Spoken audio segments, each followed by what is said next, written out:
Hey everybody, I'm Dylan Kennedy Gray from Bedford Elementary School.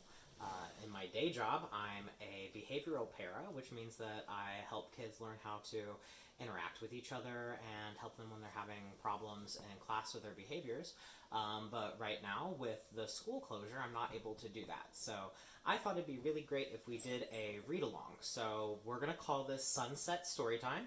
And I'm going to start with a book that's very near and dear to my heart, which is Harry Potter and the Sorcerer's Stone. So every night, or as often as I can, I will read a chapter from Harry Potter and the Sorcerer's Stone right here. I will do fun voices, but not accents, because I'm really bad at them. And I will show you all of the beautiful illustrations in this edition of this book. The illustrations are by Jim Kay. So, without any further ado, let's get reading. So this book is Harry Potter and the Sorcerer's Stone by J.K. Rowling, illustrated by Jim Kay.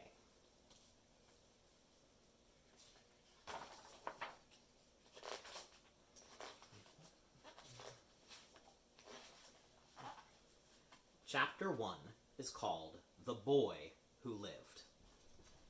Mr. and Mrs. Dursley of number 4 Privet Drive were proud to say that they were perfectly normal, thank you very much.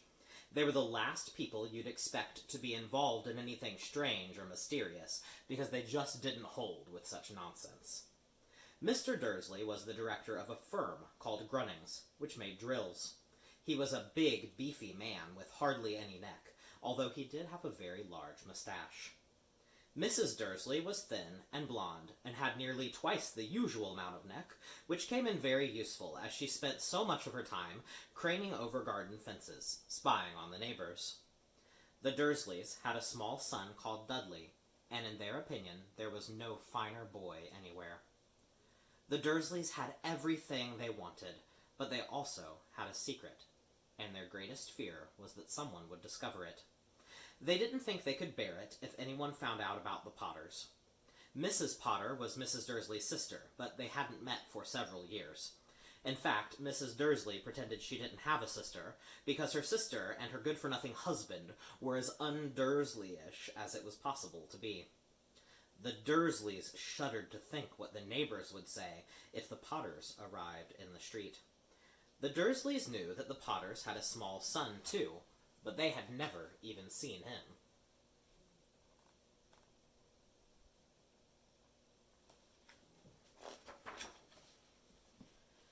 This boy was another good reason for keeping the Potters away. They didn't want Dudley mixing with a child like that. When Mr. and Mrs. Dursley woke up on the dull gray Tuesday our story starts, there was nothing about the cloudy sky outside to suggest that strange and mysterious things would soon be happening all over the country. Mr. Dursley hummed as he picked out his most boring tie for work, and Mrs. Dursley gossiped away happily as she wrestled a screaming Dudley into his high chair. None of them noticed a large tawny owl flutter past the window. At 8:30, Mr. Dursley picked up his briefcase, pecked Mrs. Dursley on the cheek, and tried to kiss Dudley goodbye, but missed, because Dudley was now having a tantrum and throwing his cereal at the walls. "Little tyke," chortled Mr. Dursley as he left the house. He got into his car and backed out of number 4's drive. It was on the corner of the street that he noticed the first sign of something peculiar. A cat, reading a map. For a second, Mr. Dursley didn't realize what he had seen. Then he jerked his head around to look again. There was a tabby cat standing on the corner of Privet Drive, but there wasn't a map in sight. What could he have been thinking of? It must have been a trick of the light. Mr. Dursley blinked and stared at the cat. It stared back. As Mr. Dursley drove around the corner and up the road, he watched the cat in his mirror. It was now reading the sign that said Privet Drive. No. Looking at the sign. Cats couldn't read maps or signs. Mr. Dursley gave himself a little shake and put the cat out of his mind. As he drove toward town, he thought of nothing except a large order of drills he was hoping to get that day. But on the edge of town, drills were driven out of his mind by something else. As he sat in the usual morning traffic jam, he couldn't help noticing that there seemed to be a lot of strangely dressed people about. People in cloaks. Mr. Dursley couldn't bear people who dressed in funny clothes, the get-ups he saw on young people. He supposed this was some stupid new fashion. He drummed his fingers on the steering wheel, and his eyes fell on a huddle of these weirdos standing quite close by. They were whispering excitedly together. Mr. Dursley was enraged to see a couple of them weren't young at all. Why, that man had to be older than he was, and he was wearing an emerald green cloak. The nerve of him! But then, it struck Mr. Dursley that this was probably some silly stunt. These people were obviously collecting for something. Yes, that would be it. The traffic moved on, and a few minutes later, Mr. Dursley arrived in the Grunnings' car park, his mind back on drills. Mr. Dursley always sat with his back to the window in his office of the 9th floor. If he hadn't, he might have found it harder to concentrate on drills that morning. He didn't see the owls swooping past in broad daylight, though people down in the street did. They pointed and gazed open-mouthed as owl after owl sped overhead. Most of them had never seen an owl, even at nighttime. Mr. Dursley, however, had a perfectly normal, owl-free morning. He yelled at 5 different people. He made several important telephone calls and shouted a bit more. He was in a very good mood until lunchtime, when he thought he'd stretch his legs and walk across the road to buy himself a bun from the baker's opposite. He'd forgotten all about the people in cloaks until he passed a group of them next to the baker's. He eyed them angrily as he passed. He didn't know why, but they made him uneasy. This lot were whispering excitedly too, and he couldn't see a single collecting tin. It was on his way back past them, clutching a large donut in a bag, that he caught a few words that they were saying. "Oh, the Potters, that's right, that's what I heard." "Yes, their son, Harry." Mr. Dursley stopped dead. Fear flooded him. He looked back at the whisperers as if he wanted to say something to them, but then he thought better of it. He dashed back across the road, hurried up to his office, snapped at his secretary not to disturb him, seized his telephone, and had almost finished dialing his home number when he changed his mind. He put the receiver back down and stroked his mustache, thinking, no, he was being stupid. Potter wasn't such an unusual name. He was sure there were lots of people called Potter who had a son called Harry. You come to think of it, he wasn't even sure his nephew was called Harry. He'd never even seen the boy. It might be Harvey. Or Harold. There was no point worrying Mrs. Dursley. She always got so upset at any mention of her sister. He didn't blame her if he'd had a sister like that. But all the same, those people in cloaks. He found it a lot harder to concentrate on drills that afternoon, and when he left the building at 5 o'clock, he was still so worried that he walked straight into someone just outside the door. Sorry, he grunted, as the tiny old man stumbled and almost fell. It was a few seconds before Mr. Dursley realized that the man was wearing a violet cloak. He didn't seem at all upset at being almost knocked to the ground. On the contrary, his face split into a wide smile, and he said in a squeaky voice that made passers-by stare, "Oh, don't be sorry, my dear sir, for nothing could upset me today. Rejoice, for you know who is gone at last. Even muggles like yourself should be celebrating this happy, happy day." And the old man hugged Mr. Dursley around the middle and walked off. Mr. Dursley stood rooted to the spot. He had been hugged by a complete stranger. He also thought he'd been called a muggle, whatever that was. He was rattled. He hurried to his car and set off home, hoping he was imagining things which had never happened before, because he didn't approve of imagination.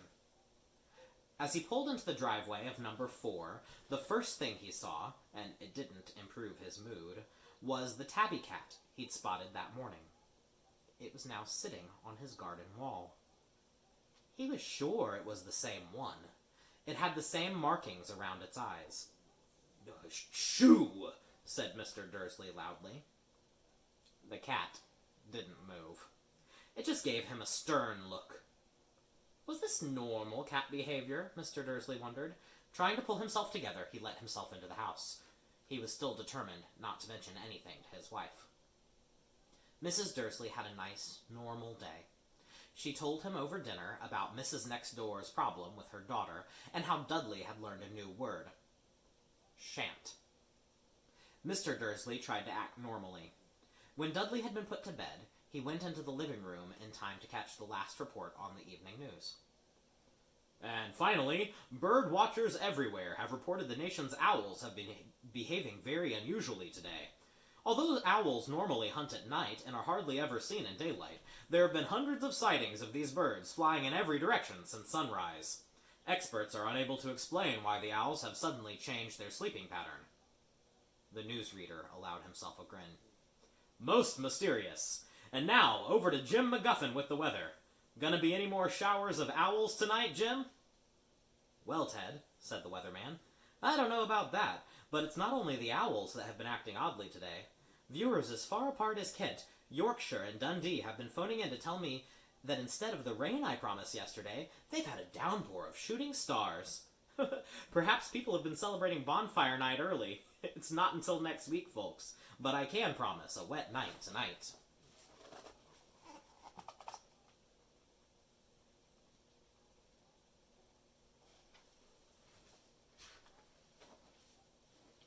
Mr. Dursley sat frozen in his armchair. Shooting stars all over Britain? Owls flying by daylight? Mysterious people in cloaks all over the place? And a whisper about the Potters. Mrs. Dursley came into the living room carrying 2 cups of tea. It was no good. He'd have to say something to her. He cleared his throat nervously. Petunia, dear, you haven't heard from your sister lately, have you? As he had expected, Mrs. Dursley looked shocked and angry. After all, they normally pretended that she didn't have a sister. No, she said sharply. Why? Funny stuff on the news, Mr. Dursley mumbled. Owls and just shooting stars, and there were a lot of funny-looking people in town today. So? Snapped Mrs. Dursley. Well, I just thought that maybe it was something to do with, her lot. Mrs. Dursley sipped her tea through pursed lips. Mr. Dursley wondered whether he dared tell her he'd heard the name Potter. He decided he didn't dare. Instead, he said, as casually as he could, their son, he'd be about Dudley's age now, wouldn't he? I suppose so, said Mrs. Dursley stiffly. What's his name again? Howard, isn't it? Harry. Nasty common name, if you ask me. Oh, yes, said Mr. Dursley, his heart sinking horribly. Oh, yes, I quite agree. He didn't say another word on the subject as they went upstairs to bed. While Mrs. Dursley was in the bathroom, Mr. Dursley crept into the bedroom window and peered down into the front garden. The cat was still there. It was staring down Privet Drive as though it was waiting for something. Was he imagining things? Could all this have anything to do with the Potters? If it did, if it got out that they were related to a pair of... Well, he didn't think he could bear it. The Dursleys got into bed. Mrs. Dursley fell asleep quickly, but Mr. Dursley lay awake, turning it all over in his mind. His last comforting thought before he fell asleep was that even if the Potters were involved, there was no reason for them to come near him and Mrs. Dursley. The Potters knew very well that he and Aunt Petunia thought about them and their kind. He couldn't see how he and Aunt Petunia could get mixed up in anything that might be going on. He yawned and turned over. It couldn't affect them. How very wrong he was. Mr. Dursley might have been drifting into an uneasy sleep, but the cat, on the wall outside, was showing no sign of sleepiness. It was sitting as still as a statue, its eyes fixed unblinkingly on the far corner of Privet Drive. It didn't so much as quiver when a car door slammed in the next street, nor when 2 owls swooped overhead. In fact, it was nearly midnight before the cat moved at all. appeared on the corner the cat had been watching, appeared so suddenly and silently that you'd have thought he just popped out of the ground. The cat's tail twitched, and its eyes narrowed. Nothing like this man had ever been seen in Privet Drive. He was tall, thin, and very old, judging by the silver of his hair and beard, which were both long enough to tuck into his belt. He was wearing long robes, a purple cloak which swept the ground, and high-heeled buckled boots. His blue eyes were light, bright, and sparkling behind half-moon spectacles, and his nose was very long and crooked, as though it had been broken at least twice. This man's name was Albus Dumbledore. Albus Dumbledore didn't seem to realize that he had just arrived in a street where everything from his name to his boots was unwelcome. He was busy rummaging in his cloak, looking for something. But he did seem to realize that he was being watched, because he looked up suddenly at the cat, which was staring at him from the other end of the street. For some reason, the sight of the cat seemed to amuse him. He chuckled and muttered, "I should have known." He had found what he was looking for in his inside pocket. It seemed to be a silver cigarette lighter. He flicked it open, held it up in the air, and clicked it. The nearest street lamp went out with a little pop. He clicked it again. The next lamp flickered into darkness. 12 times he clicked the put-outer, until the only lights left in the whole street were 2 tiny pinpricks in the distance, which were the eyes of the cat watching him. If anyone looked out their window now, even beady-eyed Mrs. Dursley, they wouldn't be able to see anything that was happening on the pavement. Dumbledore slipped the put-outer back inside his cloak and set off down the street toward number 4, where he sat down on the wall next to the cat. He didn't look at it, but after a moment, he spoke to it. "Fancy seeing you here, Professor McGonagall." He turned to smile at the tabby, but it had gone. Instead, he was smiling at a rather severe-looking woman who was wearing square glasses exactly the shape of the markings the cat had had around its eyes. She, too, was wearing a cloak, an emerald one. Her black hair was drawn into a tight bun. She looked distinctly ruffled. "How did you know it was me?" she asked. "My dear Professor, I've never seen a cat sit so stiffly." "Ah, you'd be stiff if you'd been sitting on a brick wall all day," said Professor McGonagall.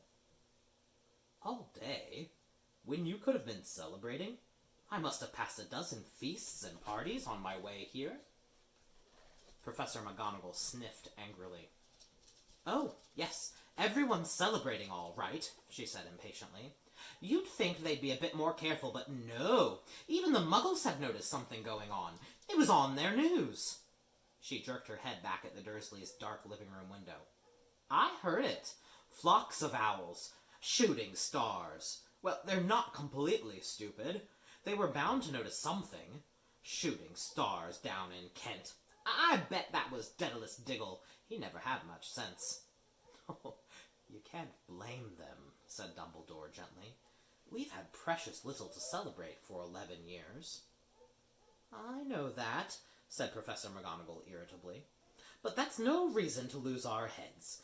People are being downright careless, out on the street in broad daylight, not even dressed in Muggle clothes, swapping rumors."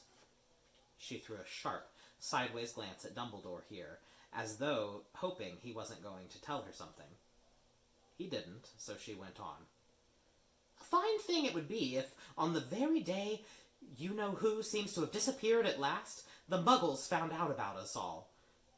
I suppose he really has gone, Dumbledore?"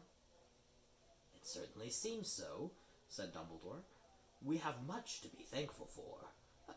Would you care for a sherbet lemon?" "A what?" "A sherbet lemon. They're a kind of Muggle sweet I'm rather fond of." "No, thank you," said Professor McGonagall coldly, as though she didn't think this was the moment for sherbet lemons. "As I say, even if you-know-who has gone—" "Oh, my dear Professor, surely a sensible person like yourself can call him by his name? All this you-know-who nonsense. For 11 years I have been trying to persuade people to call him by his proper name. Voldemort." Professor McGonagall flinched. But Dumbledore, who was unsticking 2 sherbet lemons, seemed not to notice. It all gets so confusing when we keep saying you-know-who. I have never seen any reason to be frightened of saying Voldemort's name. I know you haven't, said Professor McGonagall, sounding half exasperated, half admiring. But you're different. Everyone knows you're the only one you-know-who... Oh, all right. Voldemort was frightened of. You flatter me, said Dumbledore calmly. Voldemort had powers I will never have. Only because you're too, well, noble to use them. It's lucky it's dark. I haven't blushed so much since Madame Pomfrey told me she liked my new earmuffs. Professor McGonagall shot a sharp look at Dumbledore and said, The owls are nothing to the rumors that are flying around. You know what everyone's saying? About why he's disappeared. About what's finally stopped him. It seemed that Professor McGonagall had reached the point she was most anxious to discuss, the real reason she had been waiting on a cold, hard wall all day, for neither as a cat nor as a woman had she fixed Dumbledore with such a piercing stare as she did now. It was plain that whatever everyone was saying, she was not going to believe it until Dumbledore told her it was true. Dumbledore, however, was choosing another sherbet lemon and did not answer. What they're saying, she pressed on, is that last night Voldemort turned up in Godric's Hollow. He went to find the Potters. The rumor is that Lily and James Potter are... that they're dead. Dumbledore bowed his head. Professor McGonagall gasped. Lily and James? Oh, I can't believe it. Oh, I didn't want to believe it. Oh, Albus. Dumbledore reached out and patted her on the shoulder. I know, he said heavily. Professor McGonagall's voice trembled as she went on. But that's not all. They're saying he tried to kill the Potter's son, Harry. But he couldn't. He couldn't kill that little boy. No one knows why or how, but they're saying that when he couldn't kill Harry Potter, Voldemort's power somehow broke. And that's why he's gone? Dumbledore nodded glumly. It's true, faltered Professor McGonagall. After all he's done, all the people he's killed. He couldn't kill a little boy? It's just astounding. Of all the things to stop him. But how in the name of heaven did Harry survive? We can only guess, said Dumbledore. We may never know. Professor McGonagall pulled out a lace handkerchief and dabbed at her eyes beneath her spectacles. Dumbledore gave a great sniff as he took a golden watch from his pocket and examined it. It was a very odd watch. It had 12 hands, but no numbers. Instead, little planets were moving around the edge. It must have made sense to Dumbledore, though, because he put it back in his pocket and said, Hagrid's late. I suppose it was he who told you I'd be here, by the way? Yes, said Professor McGonagall. And I don't suppose you're going to tell me why you're here, of all places? I've come to bring Harry to his aunt and uncle. They're the only family he has left now. You don't mean... You can't mean the people who live here, cried Professor McGonagall, jumping up to her feet and pointing at number 4. Dumbledore, you can't. I've been watching them all day. You couldn't find 2 people who are less like us. And they've got this son. I saw him, kicking his mother all the way up the street, screaming for sweets. Harry Potter, come and live here? It's the best place for him, said Dumbledore firmly. His aunt and uncle will be able to explain everything to him when he's older. I've written them a letter. A letter, repeated Professor McGonagall faintly, sitting back down on the wall. Really, Dumbledore? You think you can explain all this in a letter? These people will never understand him. He'll be famous. A legend. I wouldn't be surprised if today was known as Harry Potter Day in the future. There will be books written about Harry. Every child in our world will know his name." "Exactly," said Dumbledore, looking very seriously over the top of his half-moon glasses. "It would be enough to turn any boy's head. Famous before he can walk and talk. Famous for something he won't even remember. Can't you see how much better off he'll be, growing up away from all that until he's ready to take it?" Professor McGonagall opened her mouth, changed her mind, swallowed, and then said, Yes, you're right, of course. But how is the boy getting here, Dumbledore?" She eyed his cloak suddenly, as though she thought he might be hiding Harry underneath it. "Hagrid's bringing him." You think it wise to trust Hagrid with something as important as this?" "I would trust Hagrid with my life," said Dumbledore. "I'm not saying his heart isn't in the right place," said Professor McGonagall grudgingly. "But you can't pretend he's not careless. He does tend to... What was that?" A low rumbling sound had broken the silence around them. It grew steadily louder as they looked up and down the street for some sign of a headlight. It swelled to a roar as they both looked up at the sky, and a huge motorbike fell out of the air and landed on the road in front of them. If the motorbike was huge, it was nothing to the man sitting astride it. He was almost twice as tall as a normal man, and at least 5 times as wide. He looked simply too big to be allowed, and so wild. Long tangles of bushy black hair, and his beard hid most of his face. He had hands the size of dustbin lids, and his feet in their leather boots were like baby dolphins.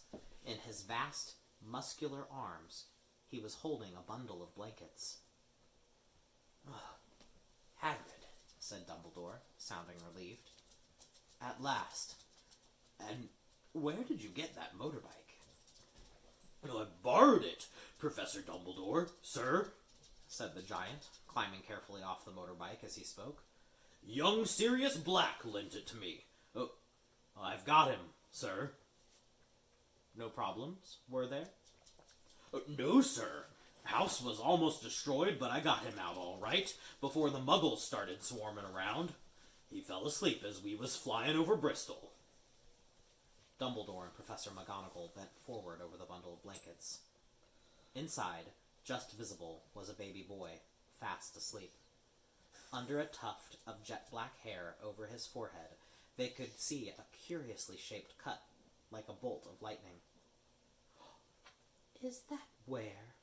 whispered Professor McGonagall. "Yes," said Dumbledore. "He'll have that scar forever." "Couldn't you do something about it, Dumbledore?" "Even if I could, I wouldn't. Scars can come in useful. I have one myself above my left knee, which is a perfect map of the London Underground. Well, give him here, Hagrid. We'd better get this over with." Dumbledore took Harry in his arms and turned toward the Dursleys' house.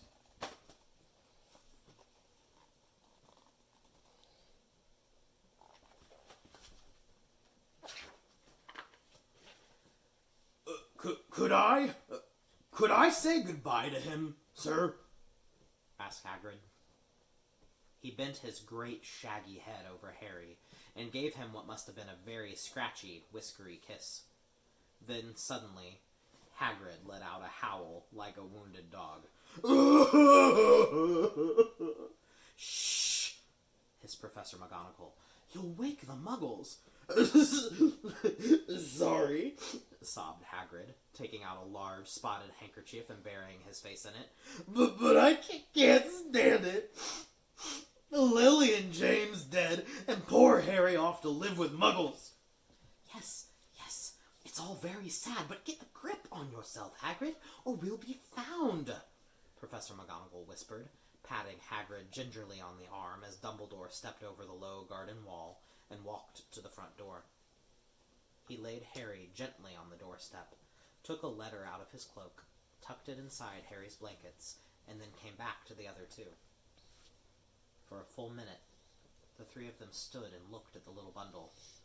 Hagrid's shoulders shook, Professor McGonagall blinked furiously, and the twinkling light that usually shone from Dumbledore's eyes seemed to have gone out. "Well," said Dumbledore finally, "that's that. We've no business staying here. We may as well go and join the celebrations." "Yeah," said Hagrid in a very muffled voice. "I'd best get this bike away. Good night, Professor McGonagall. Professor Dumbledore, sir." Wiping his streaming eyes on his jacket sleeve, Hagrid swung himself onto the motorbike and kicked the engine into life. With a roar, it rose into the air and off into the night. Here's the picture of that.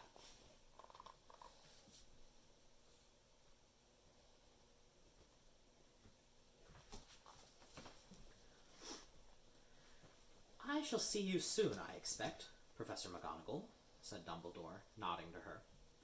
Professor McGonagall blew her nose in reply. Dumbledore turned and walked back down the street. On the corner, he stopped and took out the silver put-outer. He clicked it once, and 12 balls of light sped back to their street lamps, so that Privet Drive glowed suddenly orange, and he could make out a tabby cat slinking around the corner at the other end of the street. He could just see the bundle of blankets on the step of number 4. "Good luck, Harry," he murmured. He turned on his heel, and with a swish of his cloak, he was gone. A breeze ruffled the neat hedges of Privet Drive, which lay silent and tidy under the inky sky, the very last place you would expect astonishing things to happen. Harry Potter rolled over inside his blankets without waking up. One small hand closed on the letter beside him, and he slept on, not knowing he was special, not knowing he was famous, not knowing he would be woken in a few hours' time by Mrs. Dursley's scream as she opened the front door to put out the milk bottles, nor that he would spend the next few weeks being prodded and pinched by his cousin Dudley. He couldn't know that at this very moment, people meeting in secret all over the country were holding up their glasses and saying in hushed voices, "To Harry Potter, the boy who lived." That's the end of Chapter 1. We'll do Chapter 2 tomorrow. Thanks for listening. Bye, Tigers!